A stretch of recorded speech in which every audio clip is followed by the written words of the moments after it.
Kumai, mi nombre é Zoraida Molina Arndel. Salmo 5. Quem por dentro da presença do Senhor?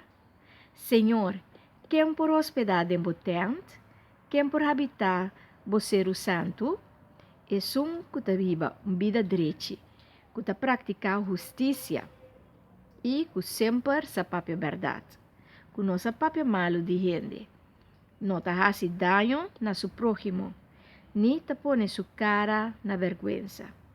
Enti lei ku gente que não te sirve, mas te honra es que honra Senhor. E não te quebra juramento se acaso essa que salir malo. Enta fia su sen ku estafa. Enta laga nang suja su mão pa elanta falso testemunho contra gente inocente. E sunku actua assina jamás e nunca lo notambal dia. Repassar um rato e Salmo aqui, Salmo 5, e repassar também a vida. Como nós estamos vivendo atualmente com Deus, e outro que está nos próximo, anto como nós está fazendo com nós mesmos. Nós accionamos, o qual não nós pensa, o qual não nós papia.